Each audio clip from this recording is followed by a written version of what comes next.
What's happening, Hardscapers? This is episode 133 of the How to Hardscape podcast, where we talk to you about how you can start and grow your hardscaping business.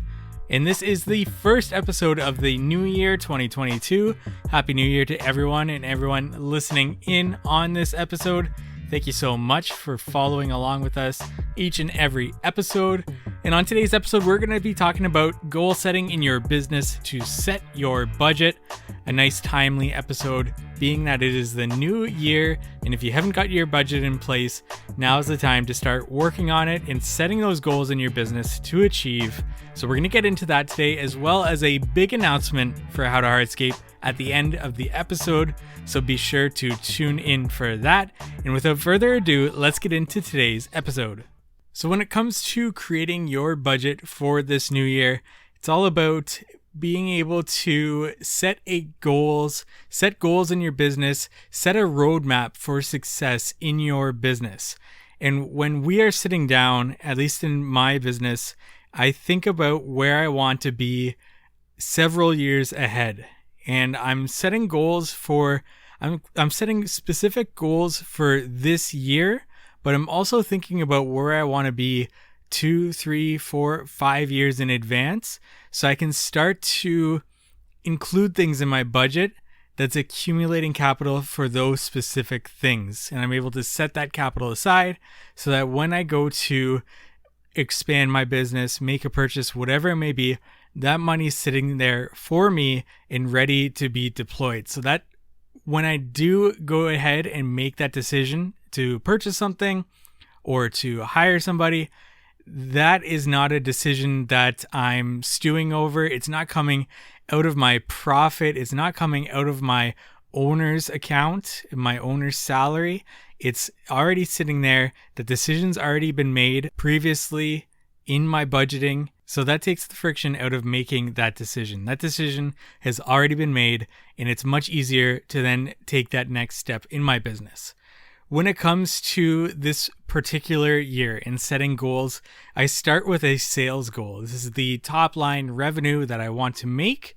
And this is based on what I'm comfortable with growing to, depending on how we performed last year. So I take a look at where we were last year in terms of our numbers, where we can improve, if any, and how we can improve, if any, on top of that without adding anything extraordinary to it, to see what kind of difference that would make in our top line revenue. And then I think about, if I expand, how would that look like? What would that do to our total revenue, our top line revenue? If I added a piece of equipment, what would that do to my efficiency? What would that do to my top line revenue? How many more jobs could I fit into a season? What kind of work could I take on more in my business with that piece of machine, that piece of equipment?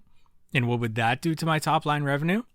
If I hired somebody, whether that be administrative, treated like an overhead expense where that's built out onto every project, or somebody in the field where that's billed out as a labor cost, what would that do? What kind of revenue margins would that bring in to my business? I consider this, and I consider where I'm comfortable with growing to that this year, this coming year in my budget. So I set that sales goal, and this can be adjusted anytime throughout the process if I feel that maybe I might be stretching myself too thin. Maybe I might be wanting to scale up or scale back those numbers. But I start with at least some sort of thought process around that number. I write that number down, and then I start budgeting for that number. And I start with essentially my marketing budget with that number. Now I look at last year's marketing budget, and I think, if I'm going to scale up to this revenue amount, this sales goal, how much more am I going to need to spend to hit that sales goal, to get more leads into the funnel, to pre-qualify them, qualify them, go out, meet with them? How much more time am I dedicating to that in order to get those? How much more marketing budget am I dedicating to get those leads? And that's typically as simple as saying, I want to maybe, let's just say for easy numbers, double my sales from last year. well, maybe I need to double my marketing budget from last year. And typically with my marketing budget, that's quite specific to spending money on ads, especially online advertisements, to get those leads into the business.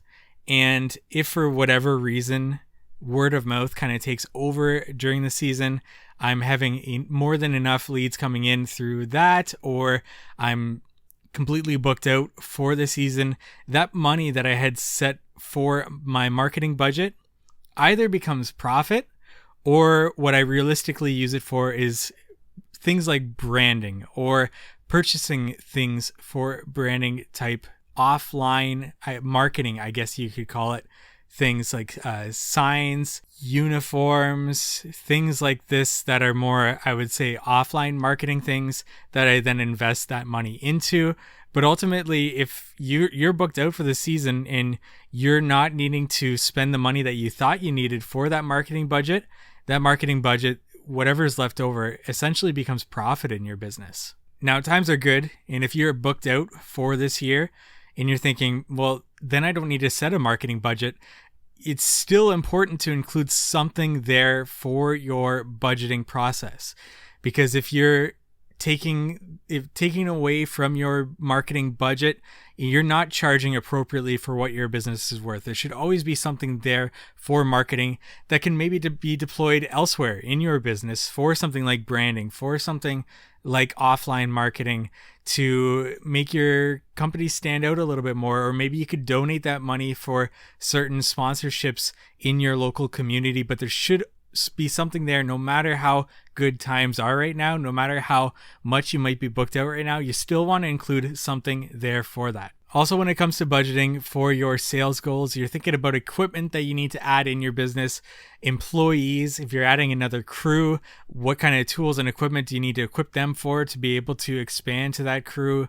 If you're needing to add, say, an administrative staff to handle the leads coming in, to take care of the qualification process, what's that going to look like? Because that's not productive labor going into the field that's making you active money. That's more of an overhead expense.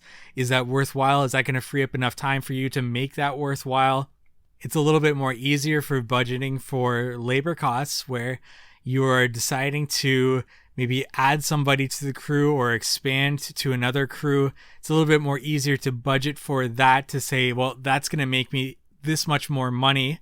So if I'm sticking with that, doubling the sales revenue, I'm doubling my crew labor, expanding from 1 cruise to 2 crews, and that's a little bit more easy to budget for as opposed to an administrative person, which isn't technically actively bringing money into the business. It's more so freeing up something in your schedule, freeing up time in your schedule to be able to allocate your time elsewhere in the business. And that's the trade-off for that. So employees, equipment also needs to be decided upon in your business when you're setting that budget. So when it comes to setting your roadmap, this is where it really comes in handy, because I know where I want to be not only this year, but the following years in my business. And I'm already starting to accumulate the capital, the money that's necessary to make these next steps in my business. And this is a roadmap that doesn't need to be adhered to 100%. This is something that I'm aiming for, that I want my business to look like this 5 years down the road, and this is the path that I need to take to get there. And by doing so, I'm already charging like that business I'm going to be.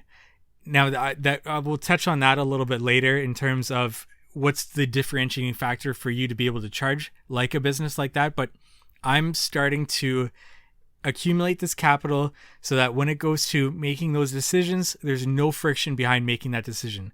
I've already made that decision, that money's already there, and I can deploy that in my business as I see fit for those purchases if I'm sticking to that roadmap.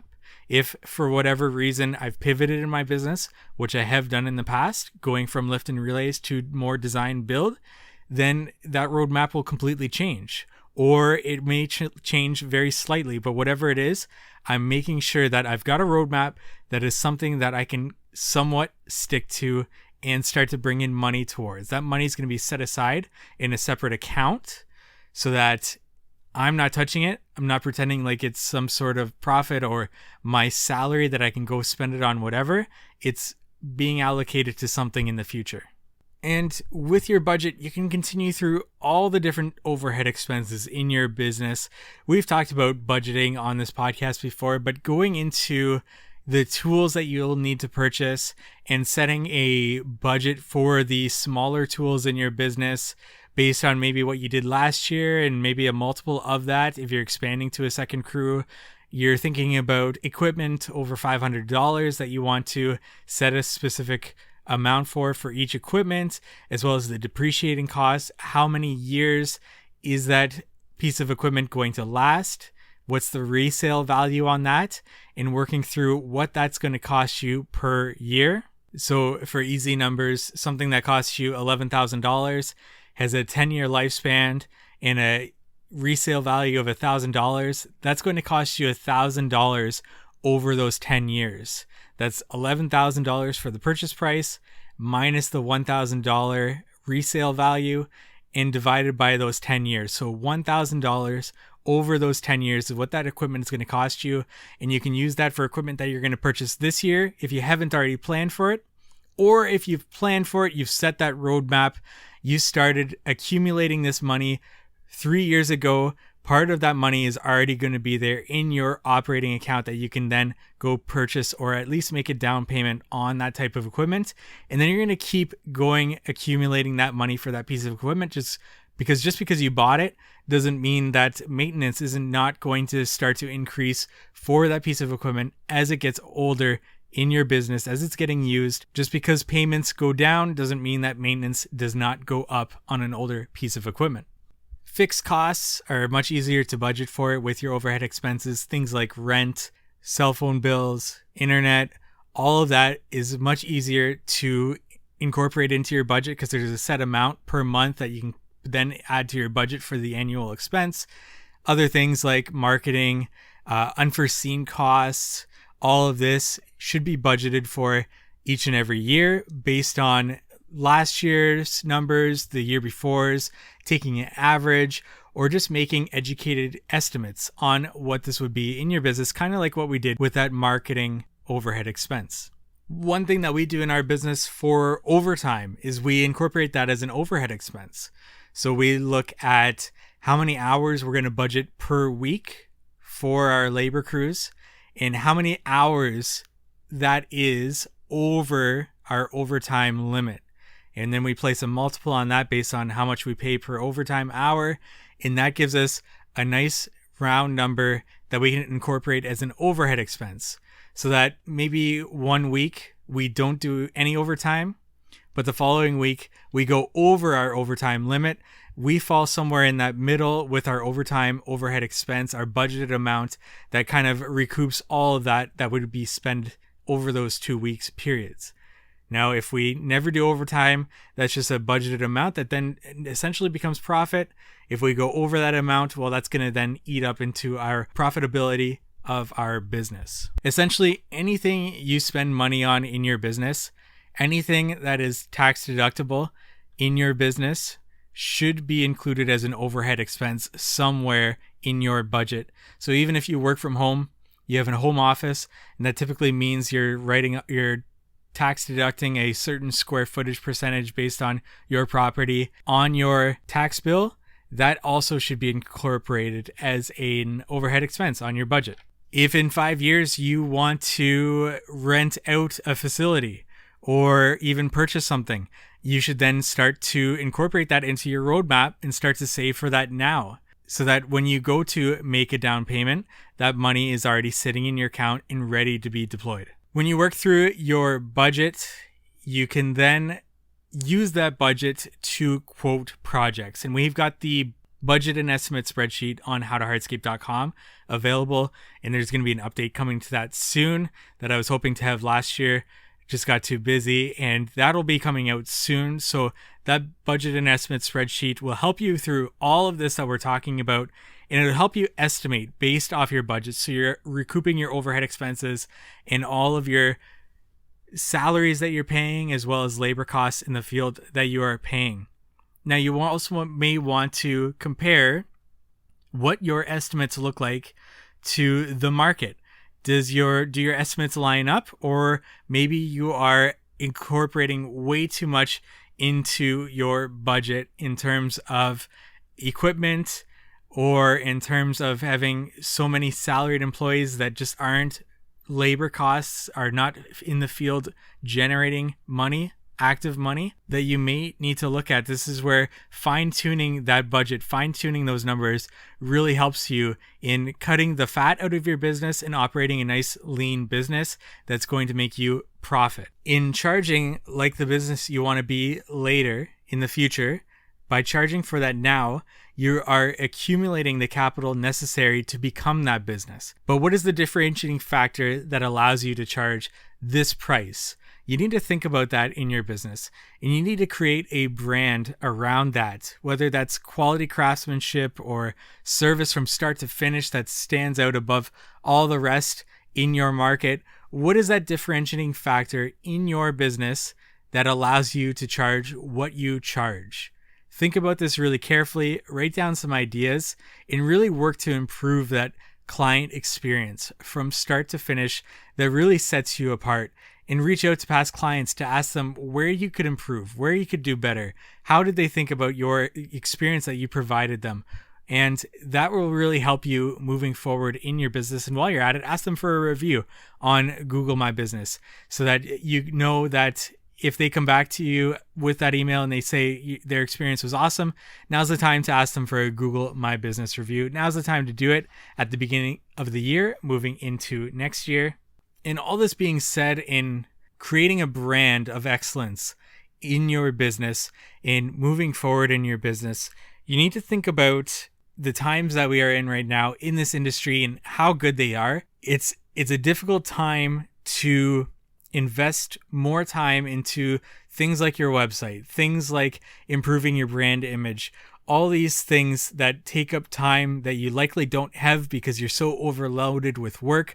But when you think about it, the good times are the times that you need to be putting in that effort to improve, because when the not so good times come, you're prepared for those, whether that be creating a brand online that brings in leads, and creating multiple lead sources.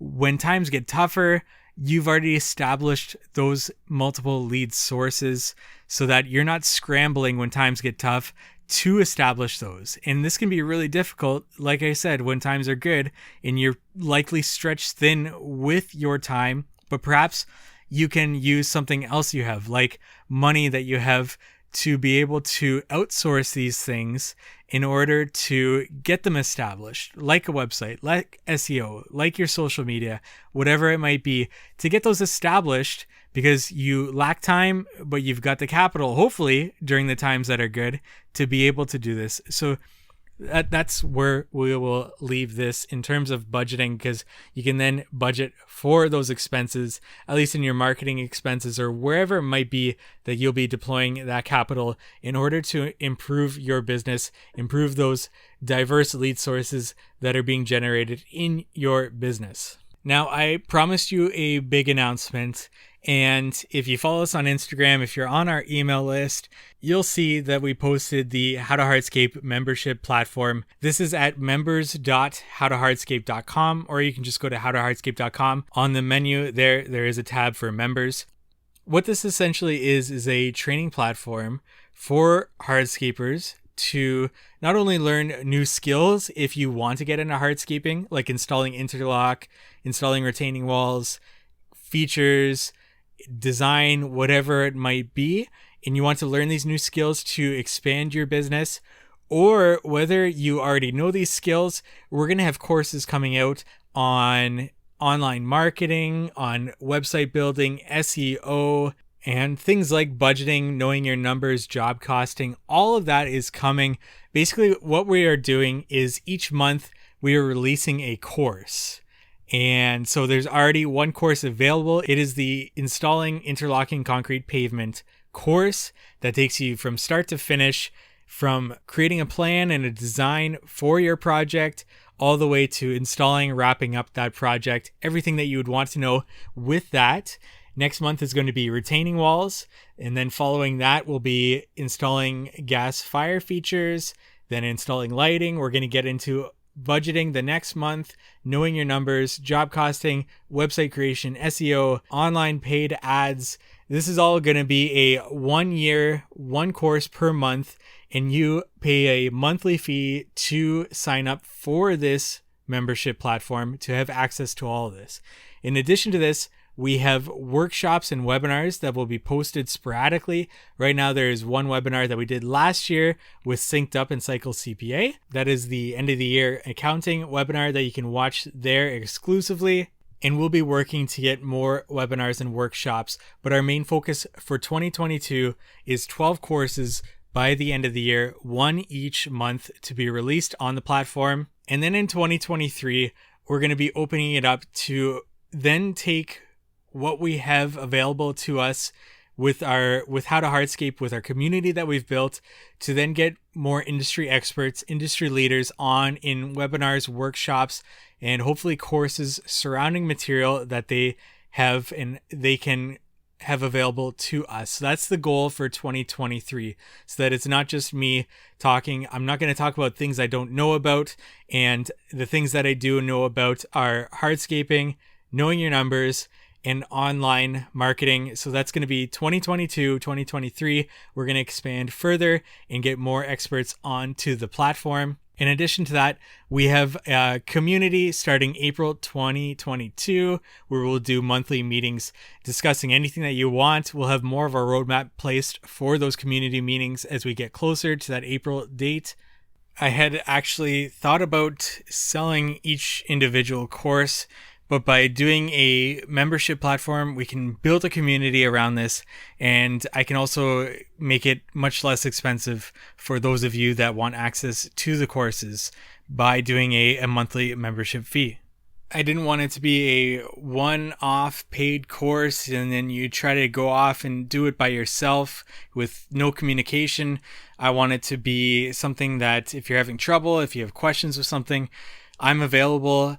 The community is available through our community meetups, and it's just an ongoing support group for hardscapers by hardscapers. And then finally, partnerships, whatever partners are available, we will be accumulating only exclusively open to members. So these are hopefully discounts that come available or any events, whatever we can get going for those partnerships.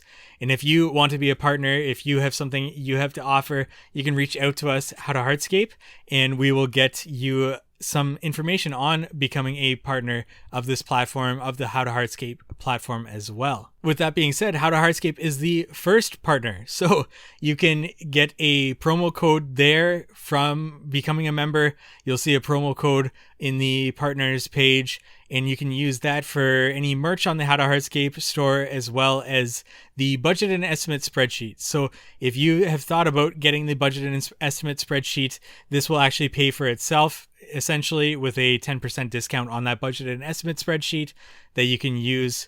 So becoming a member already comes with benefits with that. And with all that being said, if you go to members.howtohardscape.com, you can find out more information on this. And you can also use the promo code podcast. This shows me that you came from the podcast, and that will give you 3 months at a discounted rate for the membership. So that's How to Hardscape. So that's members.howtohardscape.com.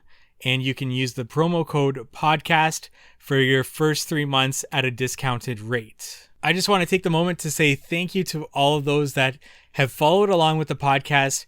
This is our coming up to third year with the podcast.